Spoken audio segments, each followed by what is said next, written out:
just how bad is orange juice wine really? Okay, so for years, I've been saying that orange juice wine, or just fermented orange juice in any way, generally doesn't taste very good. Now, it's been a long time since I've fermented it, so I thought, let's put our money where our mouth is and actually do this. I think this is actually revenge against Derica, because I am nearly would bet hard-earned money on that I'm not going to like this at all. I don't think I'm going to like it.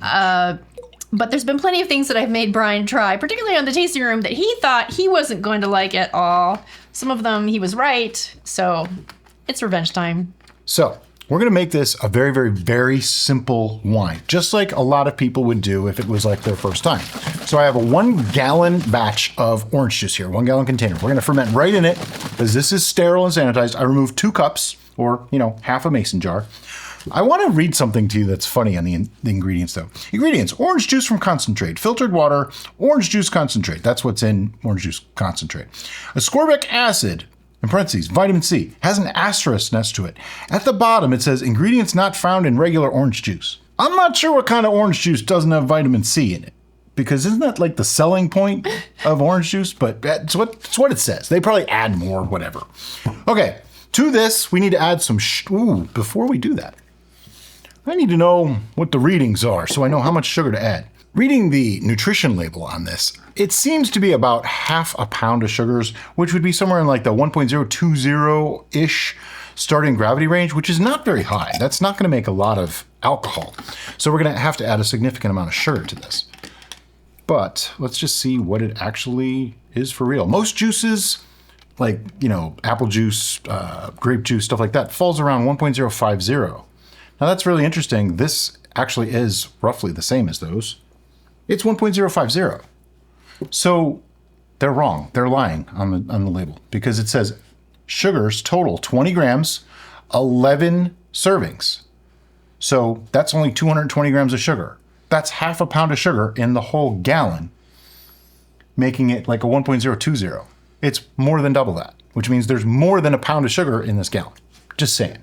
Pour this back in, because everything that we used here, everything that's going to touch this, all the sampling equipment, everything was sanitized in The red bucket of sanitization! That's why I could put that sample back in. It's just a big red bucket filled with star sand and water mixed to the manufacturer's suggested ratio. You know what I need now? I need a little tiny pitcher. If only we had a little tiny pitcher. Oh, wait.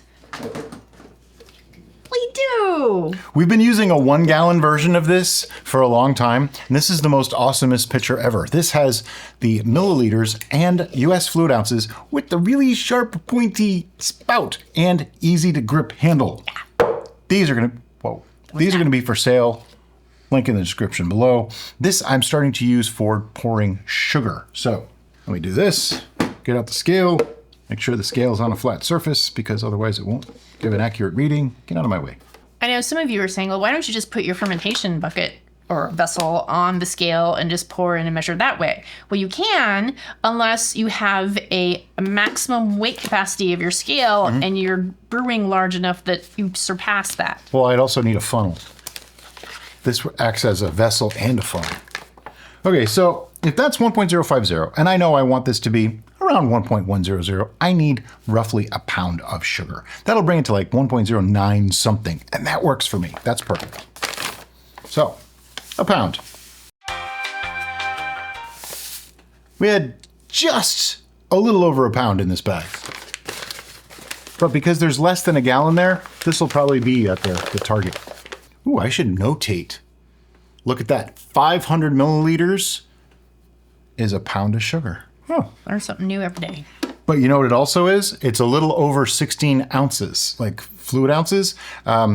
So a lot of people like to use cups instead of actual weight. I prefer weight because it's far more accurate. But a cup of sugar is about 0.44 pounds. So you'd need a little over 2 cups if you wanted to do this right. The real reason why I love this pitcher so much, because I can do this. Probably. Hopefully. As long as you're patient. I gotta be really patient. But you aren't. We need a funnel.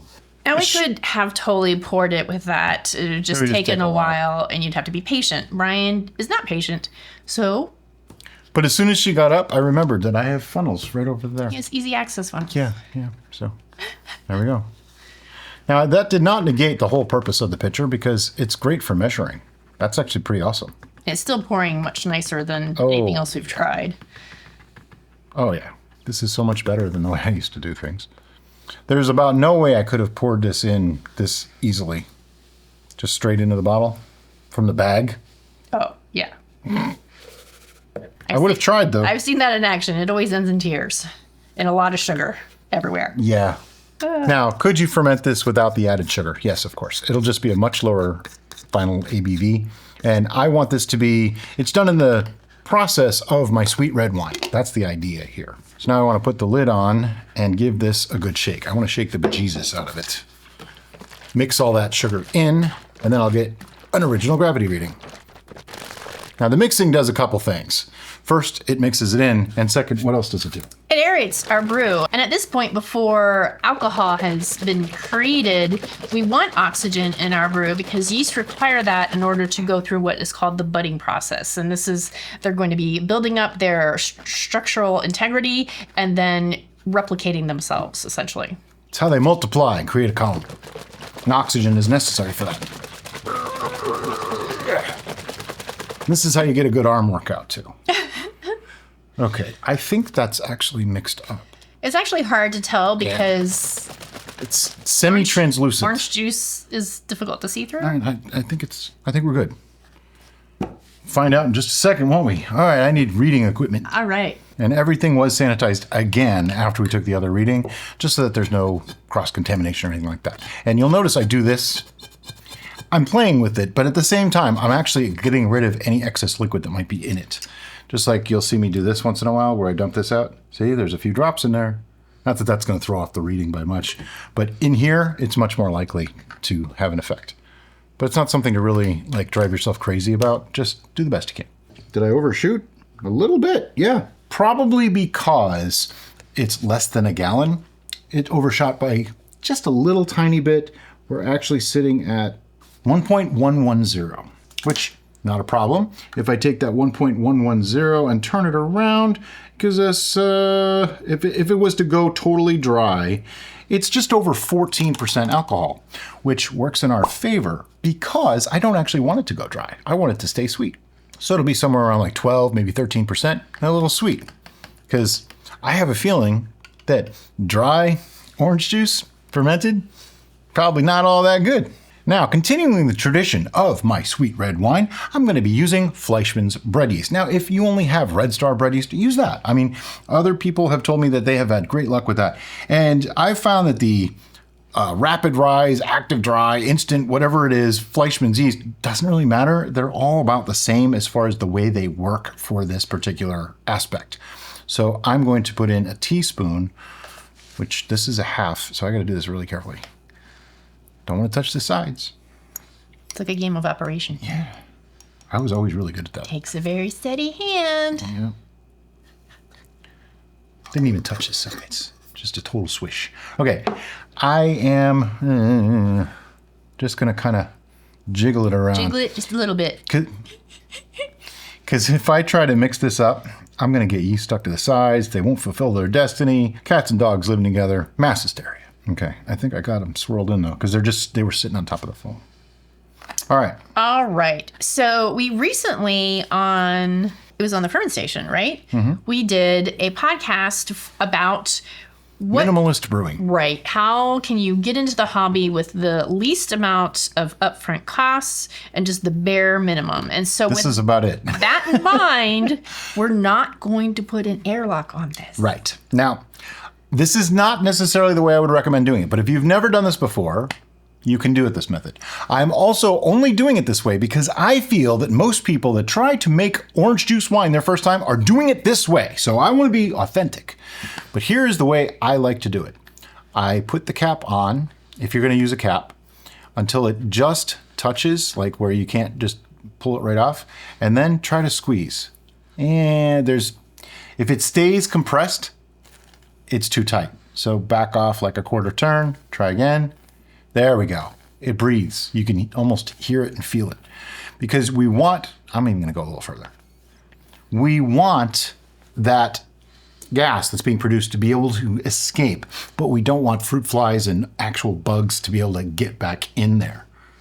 Okay, this is kind of tight though. Like this is going to overflow. Yeah, we're going to put this on a cookie tray with raised edges so that way anything that escapes from this due to the fermentation process will be trapped in that tray rather than spread all over our studio space. What's going to happen next though? We're going to let it sit. This will probably take anywhere from 2 to maybe 3 weeks, okay? Depending on temperature, depending on a lot of variables. Don't take that as an absolute, but what you want to do is watch for bubbles coming up the side. When you see no more bubbles, then it's probably done, and we'll be back to show you what happens at that point. And this is why we use the lipped tray. As you can see, sometime overnight, it erupted. Now, you can see the lid sitting right there. That's just where it ended up, but it's totally fine. There's no danger here or anything like that. We're just gonna put the lid back on, clean up the bottle a little bit, and put it back to work. But yeah, lip tray. They'll save your table. They'll save your whole house from being splattered with stuff. Okay, this has been going for like a week. And after its little, explosion of going everywhere, I want to take a reading of this. If I look really close to the side, I can see little bubbles coming up, which tells me it's probably not done. But let's see how far it's come in just 1 week. It smells not great. I'll just be honest. I'm trying not to be biased on this. I have actually made orange juice wine before, many years ago. Let's just say I don't think it made the bottles. Yeah, Derica does not like the taste or smell of rotten orange in any way. And this isn't rotten, but it's alcohol and orange. It's kind of like a screwdriver. Sure, keep telling yourself that. It's not at all. 0.998 in 1 week. Wow. So what are we going to do with this now? Well, first I'm going to put this sample back in. We're going to let this sit another week to verify that number and maybe let it possibly clear a little bit, because right now it just looks like orange juice. Yeah. I mean, if you have 0 taste buds and you want something alcoholic as soon as possible, maybe this is the way to go. But do we need to try it right now? I don't. I'm gonna. Okay. Just cuz. That's the advantage of having your studio right there. You can just put some glasses right there, and it looks like slightly. It looks like orange juice. Yeah. Ish. Probably smells like feet. Actually, it doesn't smell that bad. It smells like alcohol. All right. I mean, this is... Wow. I'll calculate the alcohol for you in just a second.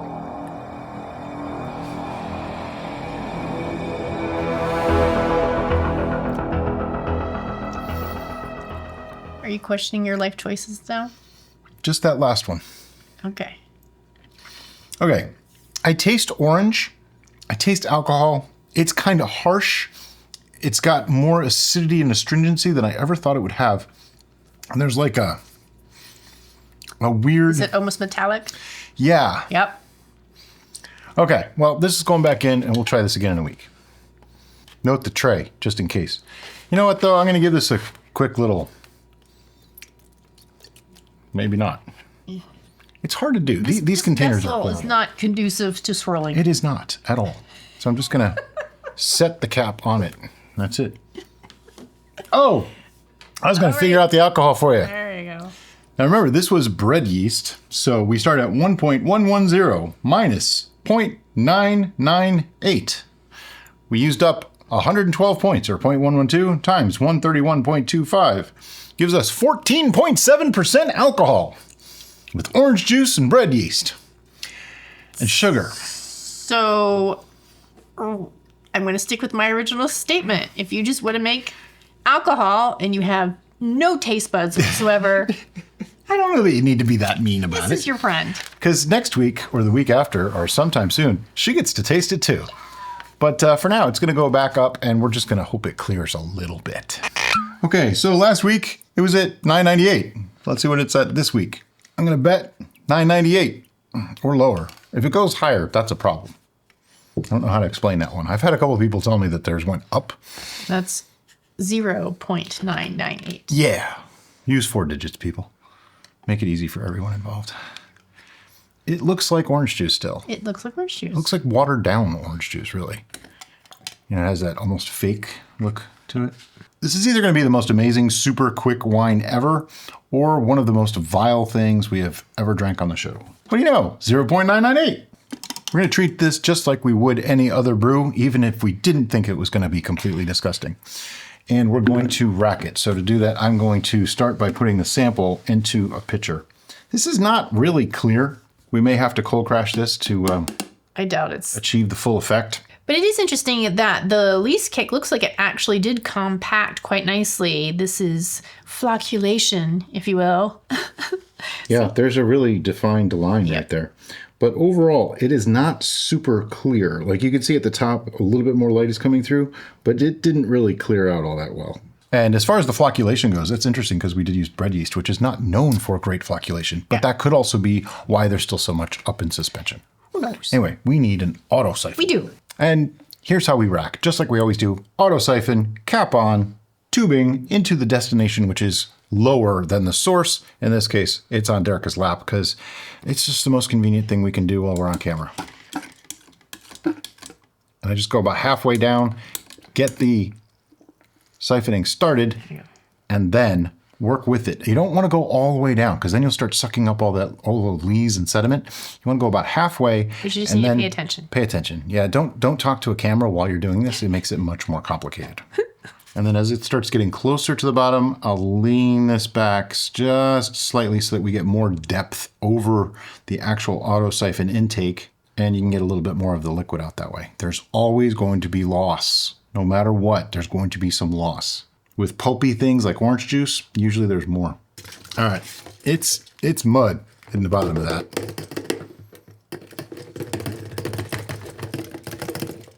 I think we did pretty good though. That's not bad. That's not a lot of loss considering the volume size. Take this to the sink. Taking this to the sink and spilling it everywhere in the process. Now comes Derica's worst nightmare. We are going to taste this and make adjustments to it. Which means she has to drink fermented orange. Would you like me to go first? No, it's cool. It's good. It's good. Taking it for the team. I've smelled worse things. Honestly, the garlic mushroom smelled far worse than this. All right. It smells kind of like a screwdriver. It smells less offensive, but it smells different. It's like almost floral. It smells like nail polish remover and orange juice. Ooh. I got goosebumps. It's very dry. It's very astringent, very acidic. I am producing so much saliva right now. It is a bit repulsive. And now that's a thing you know. So I think right off the bat, this needs sweetness or else there's no way either of us is going to tolerate it. I kind of feel like I'm wasting the ingredients doing this because I don't think we're going to love this no matter what. But we're going to do due diligence and we are going to let some of this sit for a whole year and taste it in a year because I've been told... torture ourselves further. I've been told that orange wine tastes better after a year. So to sweeten this, I'm just going to pour some white sugar in. Probably going to need it quite sweet.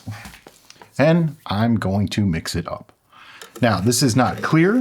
This is not finished in any way. This is about as rough as it gets, really. Actually, no, the V8 wine is more rough. That's coming. Wait till you see that one. We didn't even taste that one. No. I mean, as far as a rough product. Oh, that was just weird. The thing to remember is this is literally like 14 or 15 days old at this point. I cannot imagine drinking this as is and not being violently ill. Yep. And not because of the alcohol percentage, because I drink vodka straight. I like vodka. It has an odd taste. It's almost, it's hard to describe. It's very acidic, very astringent. Tastes like some lab metallic. Experiment. Like it's chemical-y and it's, no. The garlic mushroom smelled no. This tastes no. I'm sorry you're suffering so much. No is now a flavor and an aroma. Due diligence. We said we're going to do it. We're going to do it. So far, if I had to put a score on this right now, it's like a 0.5. It's not exactly a 0, because 0 would be like, oh my God, this is like, how can anyone? It's not that bad. It's almost that bad. It's 95% that bad. Let's put it that way. It's 95% that bad. I might be drinking some Pepto-Bismol after this one. Well, apparently it's worse for her than it is for me. My stomach is actually hurting right now. Sorry. All right. With a little sweetness added. This is going to be fantastic. This is going to be the best thing ever. Might need more sweetening than that. Happiness and joy, happiness and joy. Come on. It still smells weird. It's fine in the getting mouth. better. And then you swallow, and then you're just like, It is improving. what am I doing to myself? Needs quite a bit more sweetness. The sweetness, I don't think is going to fix that end. That end. Yeah, it is. Like, I have a pain. Sweetness fixes here. everything. That's because of the acidity. Because don't forget, when you ferment something, it becomes more acidic. And orange juice is very acidic to begin with. So we acidify it in acid, basically. Now, when you're sweetening with this method, as we always say, you want to make sure you get all the sugar done. That's why I love using this pitcher, because I can hear when there's sugar granules in the bottom. And Crunchy. yeah, if I use the spattle and I'm doing honey, I can go like this and see if there's honey still in the spattle. But this pitcher, as I've mentioned in a lot of videos, is just the pitcher of awesomeness. It has this really solid handle, really sharp spout for pouring precisely, and it has raised markings in both metric and US customary system. And yes, that's what it's actually called. It's not the imperial system. The US system is actually slightly different than the imperial system. Yeah. Different size gallons, different gallons, size pints. Yeah. They use stone for weight. We don't. What's a stone? I think it's like 6 pounds or something. I don't know. I don't know. But that's where they are different. You ready? Another taste? No. I'm going to do it, but am I ready? I have to go to my happy place. In the mouth, it's actually not offensive to me. Even after the swallow now, it's much improved. Like, I would not call this great, but it has drastically improved. in the mouth, if it didn't have that ending, I would say this is okay. Do you think it needs to be sweeter? It's got like a softness. It's got the sweetness. It's got some floral things going on. If you hear rumbling or whatever, our fence is being installed, so the guy is going back and forth with machinery. Yeah. It's just that end is. Do you think it needs more sweetness? I'm going to do just a little bit. This is probably very sweet at this point. But I think that's about the only way it's going to be tolerable at all.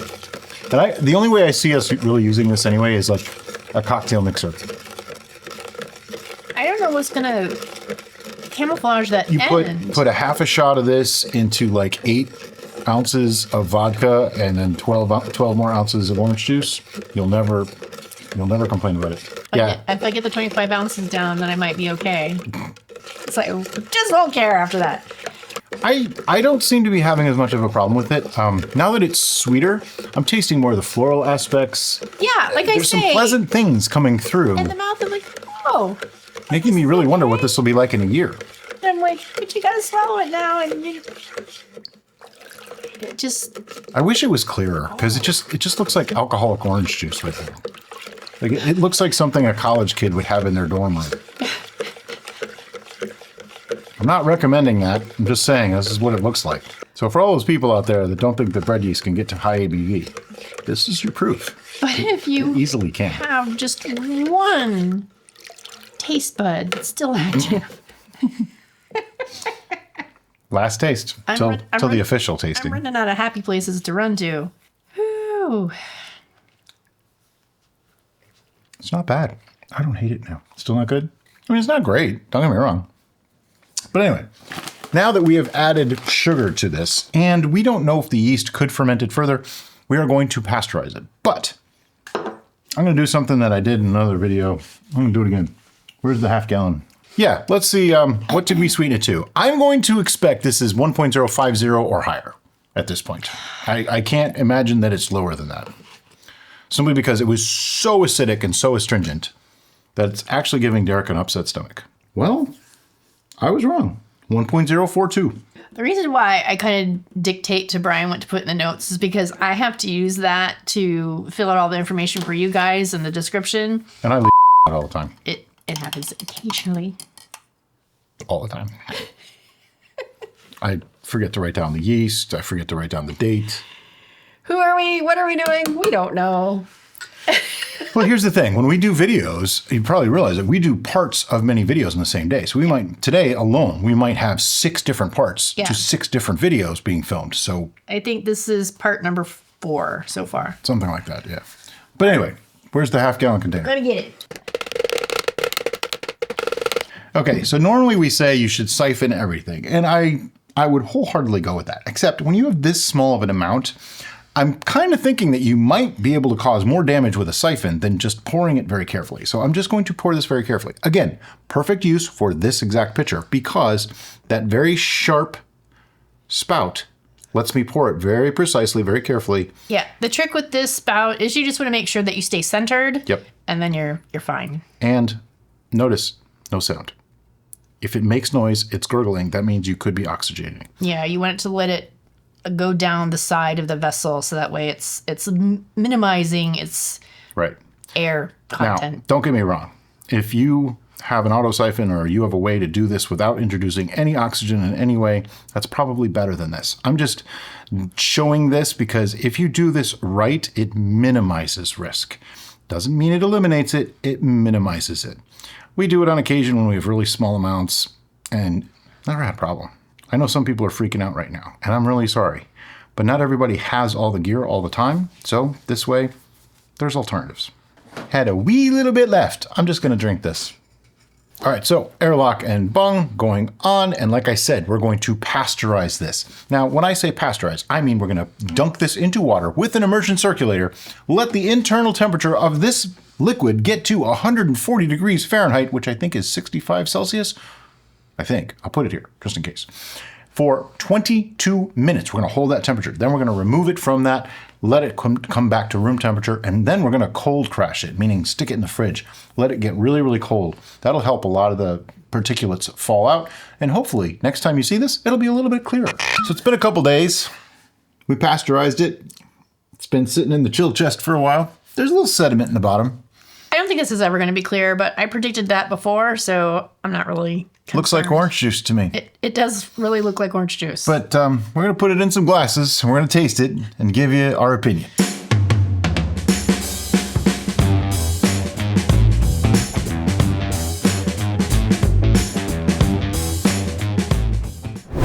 This is probably going to get ugly. It's orange. It is not clear. It looks like orange juice. It kind of looks like orange juice. I have to say, it doesn't really because it's a little lighter. Like it looks like orange juice watered down, which I know we're making this sound so appetizing, right? On the smell, it's not the greatest smell. No. Now, I drank the leftovers of this yesterday. There was like a nice little glass of it, and it was tolerable, but I'm curious. Now this has been pasteurized, cold crashed. Wonder if it's going to be any different. I get the sweet smell, but it's almost like a sickly sweet smell. It's kind of chemically and artificial and rotten. It's just that crazy, like fermented orange. And that is why I have such an issue with this because I lived primarily in Florida and California, both of which produced a lot of oranges. And so I was constantly around oranges and like the ones that fall from the tree and just sit there. That just sit there and are gross. We get that here and it's not good. It's not good. And so I have those triggers permanently embedded in my head since childhood that's bad. But anyway, let's taste this. Come on. Gotta get this over.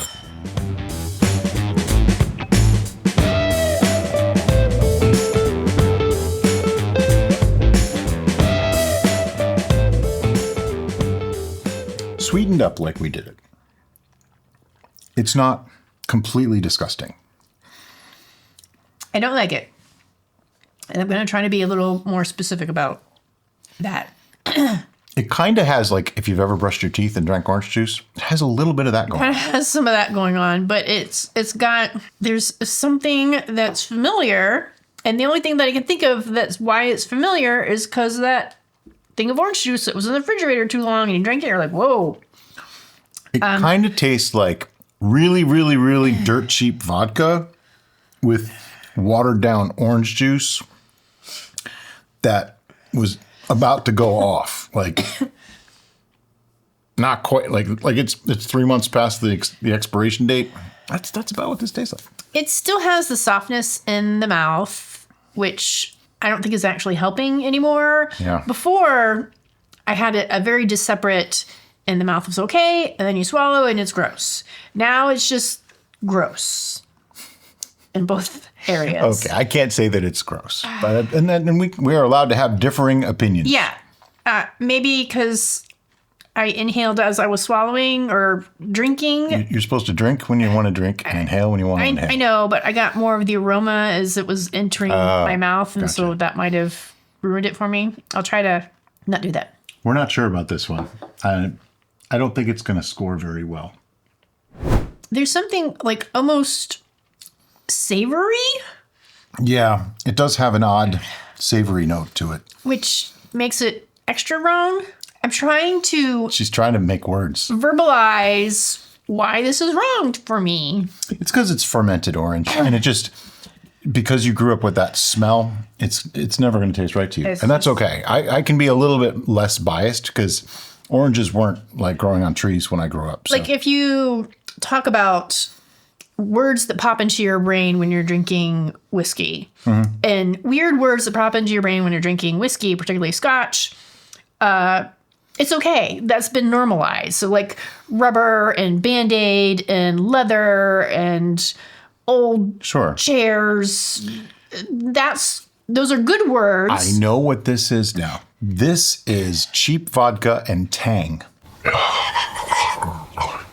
Which somebody out there is going to say they love that, and I'm really sorry. But that's kind of what this reminds me of. Or like the orange drink, not orange juice, orange drink. Did you ever see that? The DRYNK. Stuff like that. Mixed with like the cheapest rot gut vodka you can imagine. That's pretty much what this is like. Gym socks and Oh, lovely. Okay, well, we've basically berated this enough. I think we need to start thinking about numbers. I can't. So on your screen right now, you should be seeing our scorecard, which goes from 1 through 11, because that's right, ours goes to 11. We don't see as the 0 for things that just are absolutely disgustingly vile. And I'm going to make a prediction here. For me, this is not a 0, and it's definitely not an 11. I'm going to drink the last sip. Yeah, it's all you. All right. Do you have a number yet? Yeah. All right. 1, 2, 3. 1. 3.5. I gave it a 1 because I'm not currently heaving into turbos. I gave it a 3.5 because this is just not good. It's not the worst thing I've ever put in my mouth, but it's not something that if I poured a glass of, I'd go back willingly for a second glass. Yeah. I can drink it. But, I think perhaps I am just an orange beverage snob. But here's what we're going to do with this. We're going to bottle it, and one bottle is going to go away for a whole year. The other one's probably going to get mixed into cocktails, I think. If you want, I'm not. All right, she probably won't touch it. I'm not. Maybe we'll just leave this whole thing as it is for a whole year. No, I don't think that's a good idea. We leave them for 8 months before we bottle half the time. What's the difference? Hey, if it grows mold, then you don't have to do it when you're tasting. Yeah, see, there's an upside to everything. But yeah, we'll leave this for a year and see how it is after a year. Because I have been told that orange brews like this taste far better after a year. So we'll find out. But as always, guys, thanks so much for watching. Have a great day. Bye-bye.